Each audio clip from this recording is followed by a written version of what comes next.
Uma menina analfabeta de 14 anos vê uma senhora misteriosa em uma gruta. A igreja não acredita. Os médicos riem. A polícia aprende. Mas então ela diz onde encontrar uma fonte de água, e quando cavam no lugar exato, a água jorra. E não é água comum. 69 casos de curas impossíveis foram oficialmente reconhecidos pela ciência moderna. Tumores que desaparecem em horas, ossos que se regeneram instantaneamente, paralíticos que voltam a andar no mesmo dia. Se você acha que milagres são superstição medieval, fique até o final. Porque o que a Comissão Médica de Lourdes documenta com exames, raios-x e laudos assinados vai abalar suas certezas. 11 de fevereiro de 1858. Lourdes, uma pequena cidade no sopé dos Pirineus franceses. Faz um frio cortante. Bernadette Soubirous, uma menina franzina de 14 anos, sai com a irmã e uma amiga para coletar lenha. A família é miserável. O pai está desempregado. Vivem num quarto único que antes era uma prisão abandonada. Bernadette tem asma crônica, está sempre doente, mal sabe ler, é considerada lerda pelas professoras, atrasada mental por alguns. Ninguém espera nada dessa menina.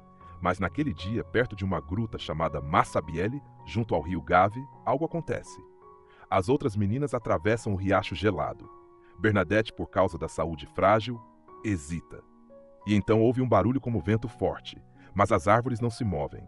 Olha para a gruta e vê uma luz intensa.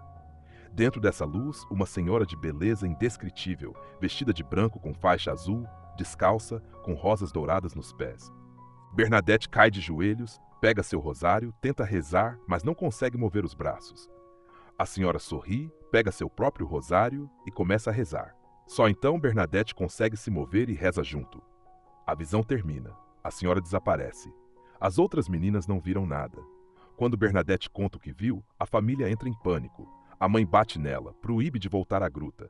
Mas Bernadette insiste tanto que a mãe finalmente cede, desde que outras pessoas a acompanhem. 14 de fevereiro, Bernadette volta com várias testemunhas. A senhora aparece novamente. Bernadette entra em êxtase, seu rosto se transfigura, mas ninguém mais vê nada. As notícias se espalham rapidamente. A terceira aparição atrai mais pessoas. Na quarta aparição, a senhora finalmente fala pela primeira vez, pedindo que Bernadette voltasse à gruta por 15 dias seguidos. E faz um pedido surpreendente. Você quer me fazer a gentileza de vir aqui durante 15 dias? A Virgem Maria, se ela, pedindo gentileza a uma camponesa miserável. Durante esses 15 dias, as aparições continuam. Multidões começam a se reunir.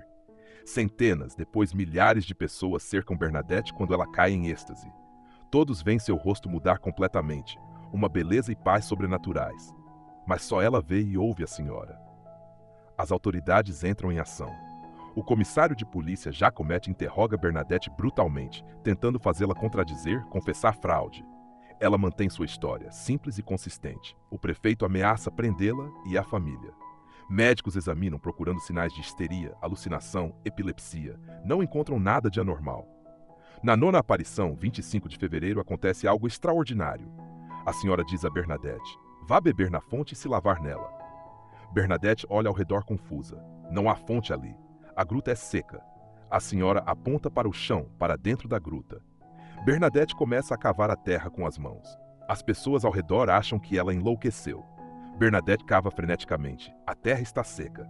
Mas então água começa a brotar. Primeiro um filete de lama. Bernadette tenta beber, fica com a cara suja de lama. As pessoas riem, zombam. Mas ela continua cavando, obediente. No dia seguinte, a água está jorrando abundantemente. Em poucos dias torna-se uma fonte caudalosa. E então começam os primeiros milagres. Uma mulher com o braço paralisado há anos mergulha a mão na água e recupera o movimento instantaneamente. Um pedreiro cego de um olho recupera a visão. A 25ª de fevereiro, a senhora revela algo crucial. Vá dizer aos padres que construam uma capela aqui e que venham em procissão. Bernadette vai até o padre Peyramale e transmite a mensagem. O padre é cético, duro, exige prova. Quer que a senhora diga seu nome e faça a roseira na gruta florescer em pleno inverno. As aparições continuam. 2ª de março, 8.000 pessoas estão presentes. 25 de março, dia da 16ª aparição, Bernadette pergunta finalmente o nome da senhora. Já tinha perguntado 3 vezes antes sem resposta. Desta vez, a senhora abre os braços, olha para o céu e diz: eu sou a Imaculada Conceição. Quando Bernadette repete essas palavras ao padre Peyramale, Ele fica pálido. Aquela menina analfabeta acabara de usar um termo teológico complexo. A Imaculada Conceição é um dogma que tinha sido proclamado apenas 4 anos antes, em 1854, pelo Papa Pio IX. Bernadette não saberia disso. Não entendia sequer o significado das palavras. O padre pergunta: "Você tem certeza?" "Foi isso mesmo que ela disse?" Bernadette responde: "Eu não sabia o que significava." Repetia as palavras mentalmente o caminho todo até aqui para não esquecer. Naquele momento, o padre Peyramale começa a acreditar.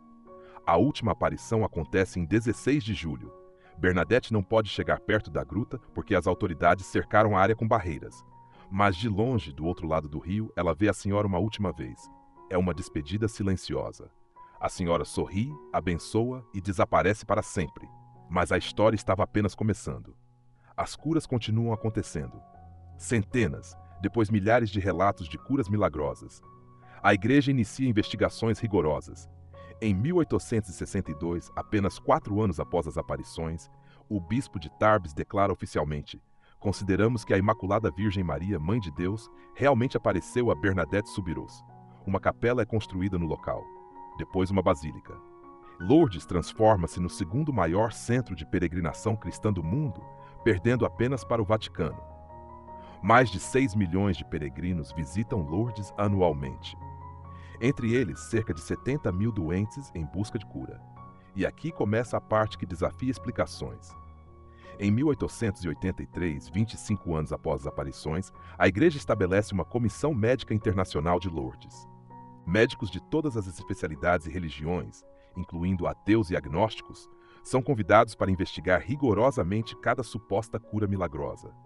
O processo é brutalmente rigoroso. Para uma cura ser considerada milagrosa, deve atender critérios científicos estritos. A doença deve ser grave, incurável pela medicina atual, o diagnóstico deve ser absolutamente certo com exames comprovados, a cura deve ser instantânea ou extremamente rápida, completa e permanente, sem tratamento médico que a explique. De milhares de curas reportadas, apenas 70 foram oficialmente reconhecidas como milagres pela Comissão Médica e pela Igreja. 70 casos onde a ciência admite oficialmente: "Não temos explicação natural para isto." Um dos casos mais impressionantes é o de Gabriel Gargan. Em 1899, ele sofreu um acidente de trem que esmagou sua coluna vertebral. Ficou completamente paralítico da cintura para baixo. Durante 20 anos viveu em cadeira de rodas, com atrofia muscular severa, úlceras nos membros inferiores e incontinência total. Em 1901, foi levado a Lourdes. Ao ser mergulhado nas piscinas da água milagrosa, sentiu uma sensação de choque elétrico percorrendo seu corpo. Instantaneamente recuperou sensibilidade nas pernas. Horas depois, estava caminhando. Exames médicos posteriores mostraram regeneração completa da medula espinhal. Os médicos atestaram: impossível por causas naturais conhecidas. Outro caso notável é Marie Bailly, com tuberculose peritoneal avançada em 1902. Os médicos deram dias de vida.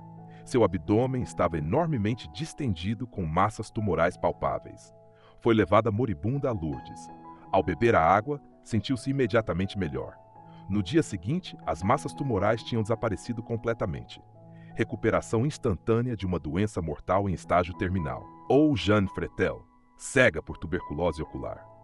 Em 1948, suas córneas estavam completamente opacas e perfuradas. Oftalmologistas documentaram que era impossível enxergar através daqueles olhos destruídos. Após banhar os olhos na água de Lourdes, recuperou visão perfeita instantaneamente. Exames posteriores mostraram que as córneas, embora ainda com cicatrizes visíveis, de alguma forma permitiam visão normal. Medicamente inexplicável. A água de Lourdes foi extensivamente analisada. Laboratórios em Paris, Londres e outras capitais testaram sua composição química. Conclusão: é água comum. Não tem propriedades químicas especiais. Nenhum mineral, nenhuma substância que explique curas. De fato, do ponto de vista sanitário, considerando que milhares de doentes se banham nela diariamente, deveria ser um caldo de contaminação. Mas, inexplicavelmente, nunca houve um único caso documentado de infecção transmitida pela água de Lourdes. Mas e Bernadette? O que aconteceu com a vidente? Ela nunca foi curada de sua asma. Nunca ficou rica ou famosa em vida. Em 1866, Aos 22 anos, entrou para o convento das Irmãs da Caridade em Nevers, longe de Lourdes. Passou o resto da vida em obscuridade, doente, sofrendo. Outras freiras às vezes a tratavam com dureza, testando sua humildade. A Madre Superiora frequentemente a humilhava publicamente, dizendo: "Esta aqui não serve para nada." Bernadette aceitava tudo com paciência. "A Virgem me usou como vassoura." Quando se termina de varrer, guarda-se a vassoura atrás da porta. Em 16 de abril de 1879, Bernadette faleceu aos 35 anos de idade, após anos de sofrimento com tuberculose óssea. Suas últimas palavras foram: "Santa Maria, Mãe de Deus, rogai por mim, pobre pecadora." Foi enterrada no convento de Nevers. 30 anos depois, em 1909, para o processo de beatificação, seu corpo foi exumado. Médicos, autoridades civis e religiosas estavam presentes. Quando abriram o caixão, ficaram atônitos. O corpo estava perfeitamente incorrupto, pele flexível, sem odor de decomposição, como se tivesse morrido dias atrás, não décadas. Exumaram novamente em 1919 e 1925. Cada vez, o corpo permanecia incorrupto. Hoje, 145 anos após sua morte, o corpo de Bernadette repousa em um relicário de vidro na capela de Nevers. Milhares de peregrinos vêm vê-lo anualmente. E permanece visivelmente preservado. Bernadette foi beatificada em 1925 e canonizada em 1933 pelo Papa Pio XI. Mas talvez a maior prova da autenticidade de Lourdes não esteja nas curas físicas. Está nas conversões. Incontáveis pessoas voltaram de Lourdes não curadas fisicamente, mas transformadas espiritualmente. O escritor francês Émile Zola, ferrenho ateu e crítico da Igreja, foi a Lourdes em 1892 especificamente para desmascarar as fraudes. Testemunhou pessoalmente uma cura que não conseguiu explicar. Ficou profundamente perturbado, mas recusou-se a acreditar. Escreveu um livro zombando de Lourdes, mas nunca conseguiu refutar o que tinha visto com os próprios olhos. Alexis Carrel, Prêmio Nobel de Medicina em 1912, era cético agnóstico. Em 1902, ainda jovem médico, acompanhou uma peregrinação a Lourdes como observador científico. Testemunhou a cura instantânea e inexplicável de Marie Bailly. O evento o perturbou profundamente. Levou anos para admitir publicamente, mas eventualmente converteu-se ao catolicismo, afirmando que não podia negar o que seus olhos de cientista tinham visto. Mas por que Lourdes? Por que Nossa Senhora escolheu aparecer a uma menina pobre e doente numa gruta suja de uma cidade insignificante? A resposta pode estar precisamente nisso. Deus não escolhe os poderosos, escolhe os pequenos, os humildes, os improváveis. Bernadette era a menos provável de todas as testemunhas, e exatamente por isso sua credibilidade é maior. Se ela fosse educada, rica, eloquente, poderiam acusá-la de inventar a história por interesse, mas ela não tinha nada a ganhar. Foi perseguida, humilhada, interrogada brutalmente. Manteve sua história simples e consistente até a morte. Nunca lucrou um centavo com as aparições. Viveu e morreu na pobreza e obscuridade. E a mensagem de Lourdes é profundamente significativa.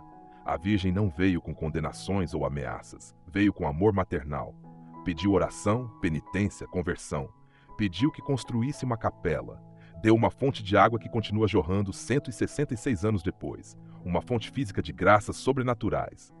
Lourdes nos lembra que o sobrenatural não parou no primeiro século, que Deus continua agindo no mundo, que milagres ainda acontecem, e que não podemos colocar Deus em caixas racionais confortáveis.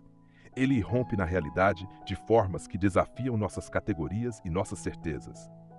A ciência, honestamente, admite seus limites. 70 casos oficialmente declarados sem explicação natural. Milhares de outros casos documentados que não passaram pelo rigor total do processo, mas que permanecem medicamente inexplicáveis. E incontáveis transformações espirituais que nenhum raio-x pode medir. Nossa Senhora de Lourdes é um desafio permanente ao materialismo moderno.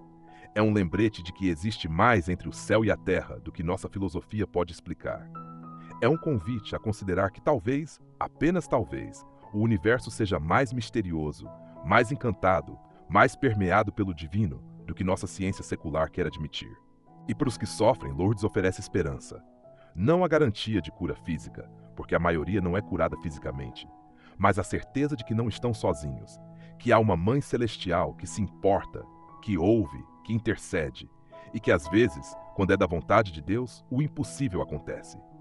Bernadette viu Nossa Senhora 18 vezes, conversou com ela, recebeu dela uma missão e cumpriu essa missão com fidelidade heróica até o fim. Hoje, milhões de pessoas todos os anos seguem os passos daquela menina pobre até a gruta de Massabielle, buscando encontrar o que ela encontrou, a presença viva do divino no mundo. Nossa Senhora de Lourdes, rogai por nós.